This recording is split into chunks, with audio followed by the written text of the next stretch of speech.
સમિત્રન જય સોમનાથ. ઓમ નમઃ શિવાય. પ્રિય મિત્રો, તમારો દિવસ શુભ રહે, મંગલમય રહે. શુભકામના. હું બિલીમાંથી જોગીભાઈ વ્યાસ આપ સૌનું આપણી જોગેશમાં પુનઃ હાર્દિક સ્વાગત કરું છું. મિત્રો, આજરોજ જોઈશું આજનું શુભ પંચાંગ. આજે તારીખ છે 12/10/2025 ને રવિવાર. આસો વદ છઠ તિથિ છે. આજે જે બાળકનો જન્મ થાય છે એની તિથિ ગણાય છે છઠ. મિત્રો, યુટ્યુબ ચેનલ પર જય સોમનાથ લખવાનું ભૂલશો નહીં. આજે છઠ તિથિ છે. આજે બપોરે 2:18 પૂર્ણ થઈ જાય છે અને ત્યાર પછી જે બાળકનો જન્મ થાય એની સાતમ તિથિ ગણાશે. આજે જે બાળકનો જન્મ થાય છે નક્ષત્ર ગણાય છે મૃગશીર્ષ. આ મૃગશીર્ષ નક્ષત્ર આજે બપોરે 1:37 પૂર્ણ થઈ જાય છે અને ત્યાર પછી જે બાળકનો જન્મ થાય એનું આદ્ર નક્ષત્ર ગણાશે. આજે જે બાળકનો જન્મ થાય છે એનો યોગ ગણાય છે વરિયાન. આ વરિયાન યોગ આજે સવારે 10:56 પૂર્ણ થઈ જાય અને ત્યાર પછી જે બાળકનો જન્મ થાય એનું પરિધિ યોગ ગણાશે. આજે જે બાળકનો જન્મ થાય છે એનું કરણ ગણાય છે વણિજ. આ વણિજ કરણ આજે બપોરે 2:18 પૂર્ણ થઈ જાય અને ત્યાર પછી જે બાળકનો જન્મ થાય એનું વિષ્ટિકરણ ગણાશે. આજે જે બાળકનો જન્મ થાય છે એની રાશિ ગણાય છે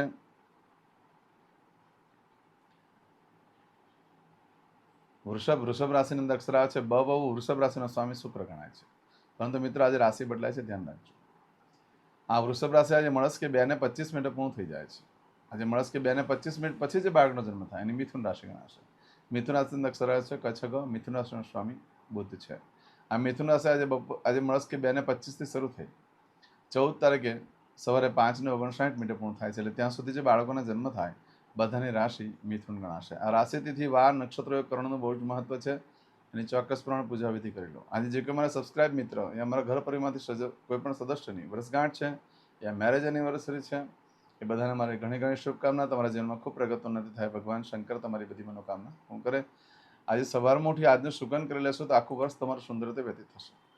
આજે સવારમાં ભગવાન સૂર્યનારાયણને પાણી ચડાવવાનું ભૂલશો ને. રવિવાર છે.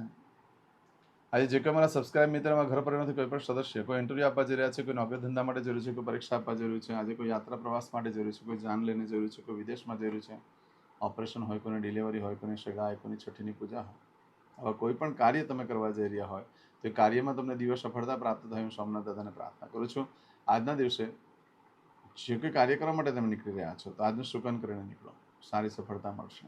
એમ તો કોઈ કામ કરવા જવાનું હોય કે એમ જ જઈ રહ્યા છો, રવિવાર છે તો ઘરેથી નીકળો છો તો પિતાને વંદન કરીને નીકળો, પિતૃના ફોટાને વંદન કરીને નીકળો, ઘરમાં દેવસ્થાનમાં ભગવાનને વંદન કરીને નીકળો. કહેવાનું ભગવાને કે મારા કાર્ય મારી સાથે રહેજો. અને આજે રવિવાર છે, સૂર્યનારાયણ ભગવાનને પાણી ચડાવી દો.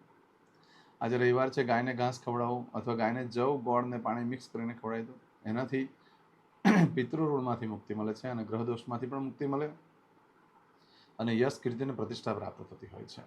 આજના દિવસે કોઈ પણ કાર્ય તમે કરવા માંગો છો તેના માટે પણ ચોક્કસ શુભ સમય છે. પણ તે પહેલાં આખા પરિવાર સાથે અને મિત્ર વર્ગ સાથે બહાર ફરવા જવું જોઈએ, સારું સારું ભાવતું ભોજન ખાવું જોઈએ, આનંદ મંગલથી દીવોનો આજનો દિવસ પસાર કરવો જોઈએ, જેથી કરીને લક્ષ્મીદેવી ખૂબ પ્રસન્ન થશે. એનાથી લક્ષ્મીની પરમ કૃપા પ્રાપ્ત થતી હોય છે. આજે જોઈ લે આજનો સમય સવારે 7:30 થી બપોરે 12 વાગ્યા સુધીનો સમય શુભ રહેશે.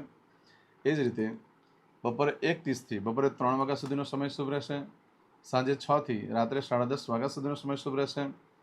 મળસ્કે 1:30 થી મળસ્કે 3 વાગ્યા સુધીનો આવતીકાલે મળસ્કે 1:30 થી મળસ્કે 3 વાગ્યા સુધીનો સમય શુભ રહેશે અને આવતીકાલે સવારે 4:30 થી સવારે 6 વાગ્યા સુધીનો સમય પણ શુભ રહેશે. આ સમયગાળા દરમિયાન તમે કોઈ કાર્ય કરો છો તે કાર્યમાં દિવ્ય સફળતા પ્રાપ્ત થઈ શકે છે. પરંતુ મિત્રો, આજે બપોરે 3:37 સુધીમાં જો તમારી કોઈ વસ્તુ ચોરાઈ ગઈ, ખોવાઈ ગઈ અથવા તમે કોઈ કાર્યનો આરંભ કરો છો તો તેનું ફળ આ રીતે પ્રાપ્ત થશે. જો કોઈ વસ્તુ ચોરાઈ ગઈ, ખોવાઈ ગઈ તો 30 દિવસમાં મળે, બાકી શક્યતા ઓછી. આ સમયગાળા દરમિયાન કોઈ પણ કાર્યનો આરંભ કરો છો, ખરીદી કરો છો, વેચાણ કરો છો, તેનું સુખ લાંબો સમય સુધી ટકી શકતું નથી. નુકસાન ન થાય પણ લાંબો સમય સુધી સુખ ન રહે. એટલે લાંબા સમયગાળાને જો કોઈ સુખ ભોગવવા માંગતા હોય એવી કોઈ વસ્તુની ખરીદી કરતા હોય તો ન કરી શકાય. આજે મિત્રતા કોઈની સાથે કરો તો લાંબો સમય સુધી નહીં ટકી શકે. લગ્ન કરો છો તો નહીં ટકી શકે, ભાગીદારી કરો છો તો નહીં ટકી શકે. માટે લાંબો સમય સુધીના જે કાર્યો છે તે આજે ન કરશો. એના સિવાય બીજા બધા કાર્યો આજે કરી શકો છો. તે સિવાય આજે નવા વસ્ત્ર ધારણ કરશો તો એની પર ઓઇલ, તેલ, ગ્રીસ, પાનના ડાઘા પડી જશે. ઊનના કપડાં હશે તો મોટે ભાગે જીવાત પડી જાય અને ખરાબ થઈ જતા હોય છે. માટે આજનો દિવસ કોઈ પણ કાર્ય કરવા માટે, લાંબો સમયના કાર્ય કરવા માટે યોગ્ય દિવસ નથી. બાકીના નાના કામ કરી શકો છો. આવું બધું ફળ છે આજે બપોરે 1:37 સુધીમાં મળે. આજે બપોરે 1:37 થી લઈ આવતીકાલે બપોરે 12:27 સુધીમાં તમે જે કાર્ય કરો છો એનું ફળ બદલાઈ જાય છે. એમાં તમારી કોઈ પણ વસ્તુ ચોરાઈ ગઈ, ખોવાઈ ગઈ તો મળવાની શક્યતા બિલકુલ નથી. અને આ સમયગાળા દરમિયાન બિલકુલ કોઈ કામનો આરંભ ન કરશો. યોગ્ય દિવસ સમય નથી.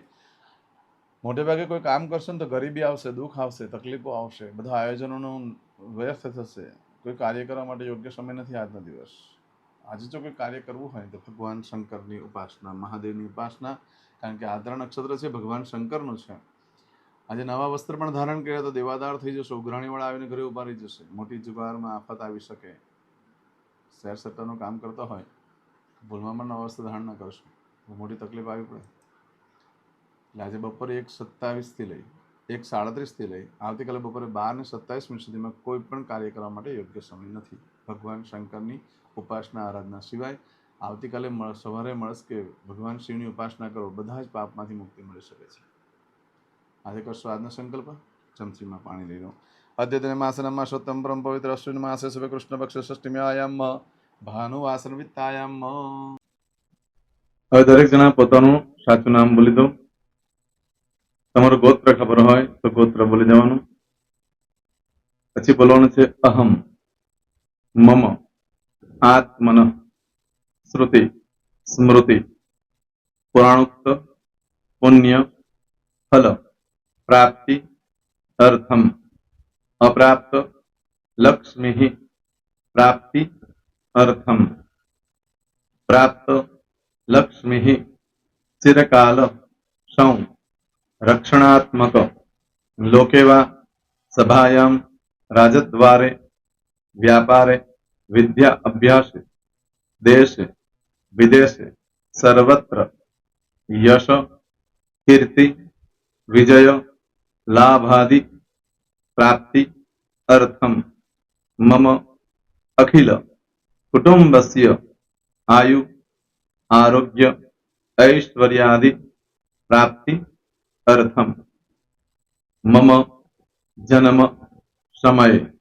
तथा च विप्र वृंदानां जन्म समय जन्म कुंडली मध्ये स्थित ग्रहः गोचर ग्रहः महादशा अंतर्दशा प्रत्यंतर्दशा तथा च योग युति दृष्टि मध्ये शुभफल प्राप्ति अर्थम भय रोग शत्रु बाधा दोष मारण तारण मंत्र तंत्र अरिष्ट दोष पीड़ा निवृत्ति अर्थम भूत प्रेत पिशाचादि द्वारा रचित अरिष्ट दोष निवृत्ति अर्थम मम सकल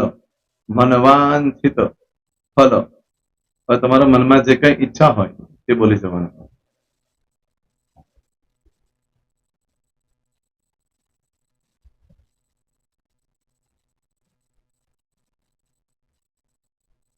બોલવાનું અનુસારતઃ सकल मनवांछित फल प्राप्ति अर्थम.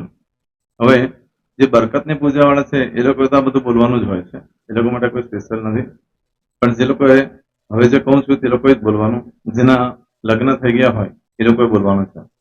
મમ દાંપત્ય જીવન મધ્યે સુખાકારી પ્રાપ્તિ અર્થમ પુત્ર પૌત્રાદિ સંતતિ પ્રાપ્તિ અર્થમ. આ સંતાન પ્રાપ્તિ વાળા માટે પણ આવી જાય છે. દીર્ઘ આયુ આરોગ્ય ઐશ્વર્યાદિ પ્રાપ્તિ અર્થમ. તથા ચ હવે જેના લગ્ન નથી થયા તે લોકોએ બોલવાનું.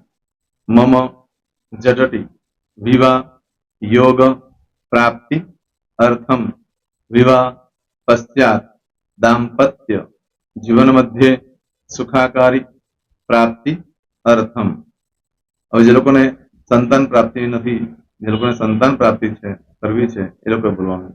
મમ દાંપત્ય જીવન મધ્યે સુખાકારી પ્રાપ્તિ અર્થમ તથા ચ દીર્ઘ આયુ આરોગ્ય ऐश्वर्यादि समन्वित संतति सुख प्राप्ति अर्थम. હવે જે અભ્યાસ કરી રહ્યા છો છોકરા વિદ્યાર્થીઓ છે તે લોકોએ બોલવાનું છે. મમ વિદ્યા અભ્યાસ મધ્યે ઉત્તરો ઉત્તર પ્રગતિ ઉન્નતિ સાનુકૂળતા પૂર્વક દિવ્ય સફળતા પ્રાપ્તિ અર્થમ. હવે જે લોકો વિદેશમાં જવા માંગતા હોય કે સીટમાં જવા માંગતા હોય, મતલબ ભારત દેશની બહાર જઈને ધંધો વેપાર કરવા માંગતા હોય એ લોકોએ, અથવા વિદેશ જવા માંગતા હોય કાયમ માટે, એ લોકોએ બોલવાનું છે. મમ જટટી વિદેશ ગમન યોગ પ્રાપ્તિ અર્થમ વિદેશ ગમન કાર્ય મધ્યે સાનુકૂળતા પૂર્વક દિવ્ય સફળતા પ્રાપ્તિ અર્થમ. આરોગ્ય વાળા બોલવાનું છે, જેને આરોગ્યની પૂજા આપેલી હોય એ લોકોએ. એમ તો દરેક જણા જ બોલવાનું છે. બોલો. મમ આયુ આરોગ્ય ઐશ્વર્યાદિ પ્રાપ્તિ અર્થમ.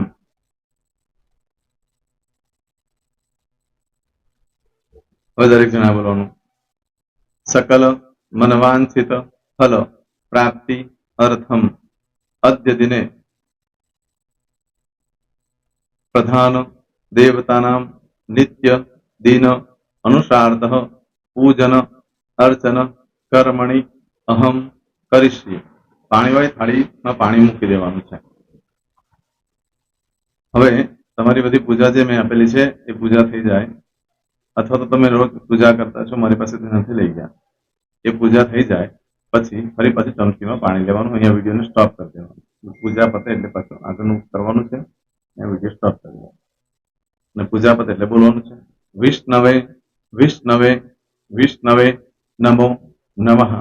વિષ્ણુ સ્મરણા સર્વમ પરિપૂર્ણ અસ્તુ.